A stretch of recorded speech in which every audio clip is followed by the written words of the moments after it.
Welcome back to the STEM Career Accelerator. I'm Bobby Sass. Today I want to talk about how to develop a purpose-driven professional practice. So this whole time we've been working with the three-step system, purpose, practice, and expertise. Early on, we focused a lot on career purpose, what it means to have a career, and then we started working a little bit more on practice and a little bit on developing expertise. And now we're moving kind of away from purpose, still using our purpose, but moving away from talking about it so much and working on developing our purpose so much at this point.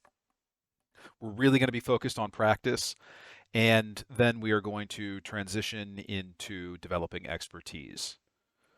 So the three-step system, as you know, is about mindset shifting to find deeper intentions. It's about getting a match between your career and your life purpose, and it's about using your authentic desires to set your goals. From there, it's about understanding how deliberate practice becomes your professional practice, and that a deliberate practice is really about having daily routines.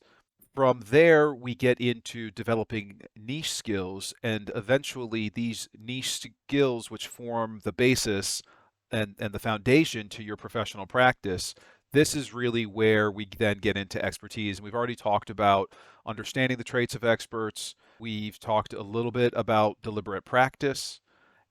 We haven't yet gotten to aligning your brand with your knowledge, skills, and experience, but we will get there. What we've already covered, I'm low lighting, and the direction that we're headed now is really on how are you going to develop niche skills? How are you going to develop that into a professional practice? How are you going to apply deliberate practice to develop your expertise? We covered how to unlock deliberate practice.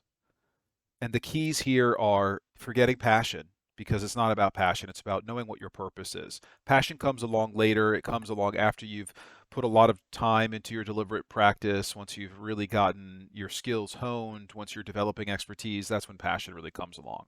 Building skills that beat out the competition, skills that are scarce and valuable, that's what it's all about. Gaining control with these competitive skill sets, getting you into a leadership type of role, that's where you want to go. You want to turn your purpose into a quest. And in that quest, you want to be innovative and you want to connect your innovation to your top goals. Ultimately, this is about finding little missions and going on little missions. And that really comes down to accomplishing sub goals. This whole process takes patience and persistence, and it is all fundamentally built out of your purpose, your deep intentions. And purpose drives your practice and your expertise. Purpose, as you know, is about your core values and your deepest intentions. Expertise is about knowledge, skills, abilities, so what we commonly call KSAs. If you look at the five traits of expertise, fundamentally it's about solutions and participating in those solutions. That's really where expertise comes into practice. And scarcity. Your expertise has to be scarce. Otherwise, you're just a generalist. Practice is something in between purpose and expertise. Practice is a performance. It's based on building up experience through time, through diversity of projects and a diversity of interactions, diverse networks, diverse jobs. It's about collaboration. It's about getting feedback from your network and from your colleagues and from your managers. It's about reflection. It's about reflecting on everything that you've done. And that really is an important element of deliberate practice, is the self-reflection process. And ultimately, wisdom is gained through professional practice. Wisdom is different than expertise because if you recall, the wise mind is based off of a balance of your rational mind, your thoughts, your cognition, your ideas, and being balanced with the emotional mind, being emotionally intelligent, emotionally resilient, emotionally regulated. When those two come together in balance, then you have the wise mind. That's where you gain clarity and wisdom. These are the 6 tenets of professional practice. But there are some don'ts, some things to not do if you want to be pragmatic, if you want to be practical in your practice. These things might seem obvious to you, but they're real problems when they arise. So if you're going to blow off deadlines, if you're going to communicate poorly, if you're going to put speed and convenience above quality, and that means quality of relationships, quality of deliverables, quality of how you execute your role, quality of how you treat people. If you assume instead of asking questions, if you get solid advice and instructions and then you don't follow them, and if you are not creating effective relationships, then you are not really involved in a professional practice. So you have to avoid these things if you really want to be practical and professional. Now, if you recall, there were three lessons along the way to deliberate practice.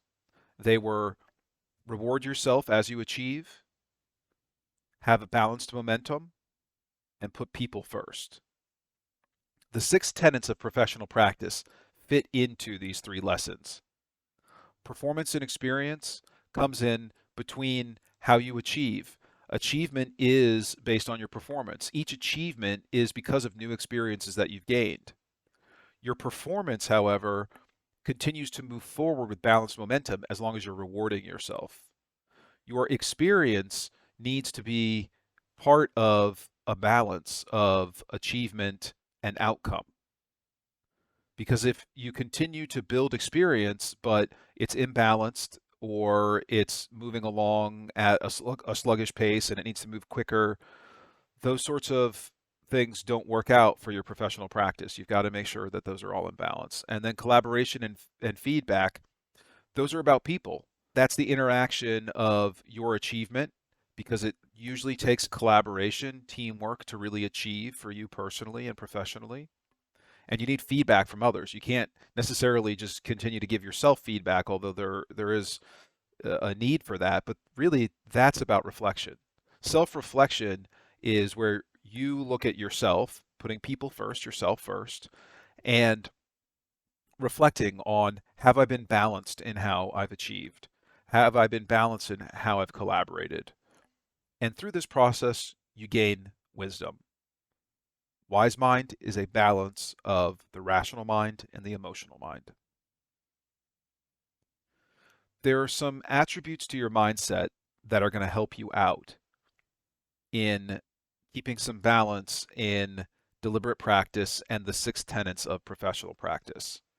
And those are sustaining your commitment, maintaining strength, understanding that you have to accept the way certain things are, at least for a while, before you can make change. And if you want change, you have to be self-determined. And if you really want to achieve your desired results, you must have positive self-belief. These all come down to mindset. Look forward to seeing you in the next session.